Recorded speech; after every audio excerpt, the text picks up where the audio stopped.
चुनाव आयोग ने गुजरात में कांग्रेस के साथ किया खेला। चुनाव आयोग की निष्पक्षता सवालों के घेरे में। कांग्रेस को डर, 2017 जैसा काम न करे चुनाव आयोग। हिमाचल प्रदेश में किसी भी समय चुनाव का ऐलान। गुजरात और हिमाचल प्रदेश में विधानसभा चुनाव का ऐलान अब कुछ ही दिन नहीं बल्कि कुछ घंटे बाद ही होना है। 1-2 दिन में ही चुनाव का ऐलान हो जाएगा। साफ है, इस बार दिवाली पर चुनावी शोर उफान पर होगा। चुनाव आयोग ने तैयारियां पूरी कर ली हैं और अब इंतजार उसकी प्रेस कॉन्फ्रेंस का हो रहा है। लेकिन इन सब के बीच चुनाव आयोग सवालों के घेरे में है। जिस चुनाव आयोग को मुख्य चुनाव आयुक्त के तौर पर देश की सबसे निष्पक्ष संस्था बनाया था, वो पिछले 1 दशक से सवालों के घेरे में है। मनमोहन सिंह के दूसरे कार्यकाल के समय से ही चुनाव आयोग की विश्वसनीयता पर सवाल उठने शुरू हो गए थे। पहले बीजेपी आरोप लगाती थी कि चुनाव की तारीखें 10 जनपद से तय होती हैं, तो अब कांग्रेस मोदी सरकार पर आरोप लगाती है कि उसके इशारे पर चुनाव आयोग काम कर रहा है। दूसरी ओर आयोग का दावा है कि वो पूरी तरह से स्वतंत्र है और स्वतंत्र फैसले लेता है। ऐसे में सवाल उठ रहे हैं कि गुजरात और हिमाचल प्रदेश में चुनाव का ऐलान आयोग एक साथ करेगा या सरकार को इसका फायदा उठाने का मौका देगा। 5 साल पहले भी दोनों राज्यों के विधानसभा चुनाव की काउंटिंग एक साथ कराई गई थी, लेकिन चुनाव का नोटिफिकेशन अलग अलग जारी हुआ था। चुनाव आयोग ने 12 अक्टूबर 2017 को दोपहर की प्रेस कॉन्फ्रेंस की। लोग इंतजार कर रहे थे गुजरात चुनाव में वोटिंग किस दिन होगी, लेकिन आयोग ने सिर्फ हिमाचल प्रदेश के चुनाव का ऐलान किया। हिमाचल में वोटिंग का दिन 9 नवंबर रखा गया था, लेकिन काउंटिंग करीब 40 दिन बाद 18 दिसंबर को कराई गई।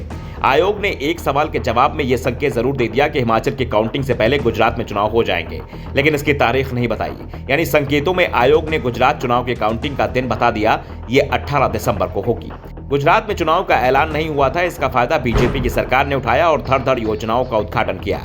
13 दिन बाद 25 अक्टूबर को चुनाव आयोग ने फिर प्रेस कॉन्फ्रेंस की और इस बार आयोग ने गुजरात चुनाव की तारीखों का ऐलान किया। गुजरात में 9 और 14 दिसंबर को वोटिंग कराई गई और काउंटिंग हिमाचल के साथ 18 दिसंबर को हुई। भारत के इतिहास में पहला मौका था जब 2 अलग अलग राज्यों की काउंटिंग एक ही दिन रखी गई, लेकिन चुनाव की घोषणा लगभग 2 सप्ताह के अंतराल पर रखी गई। ऐसे में सवाल उठ रहे हैं, क्या इस बार भी चुनाव आयोग गुजरात विधानसभा चुनाव में पहले काउंटिंग की तारीख बताएगा? हिमाचल में चुनाव का ऐलान पहले कर देगा और फिर दीपावली के बाद गुजरात में चुनाव का ऐलान करेगा, जिससे राज्य सरकार इस मौके का फायदा उठा सके। कांग्रेस इसे लेकर सतर्क दिख रही है। दूसरी ओर चुनाव आयोग की निष्पक्षता सवालों के घेरे में फंसी है। आयोग को सिर्फ निष्पक्ष होना ही नहीं बल्कि निष्पक्ष दिखना भी है। ऐसे में आयोग की ओर से इस बार जो संकेत मिल रहे हैं उससे साफ है कि गुजरात और हिमाचल प्रदेश में चुनाव का ऐलान एक साथ हो सकता है। संकेत इसी बात के मिल रहे हैं, 14 या फिर 15 अक्टूबर को ही चुनाव का ऐलान हो सकता है। हिमाचल में पहले की तरह एक ही चरण में वोटिंग कराई जाएगी और वोटिंग का काम 20 नवंबर से पहले निपटा दिया जाएगा। तो गुजरात में वोटिंग 2 चरणों में हो सकती है और हिमाचल के बाद गुजरात में वोटिंग कराई जा सकती है। वैसे आयोग गुजरात और हिमाचल में एक साथ ही एक ही चरण में वोटिंग करा सकता है, क्योंकि इसके अलावा और किसी राज्य में चुनाव नहीं हो रहे हैं और ये दोनों ही राज्य शांत भी हैं। इसलिए आयोग के लिए एक चरण में चुनाव कराना मुश्किल नहीं होगा। Bureau report, the such India.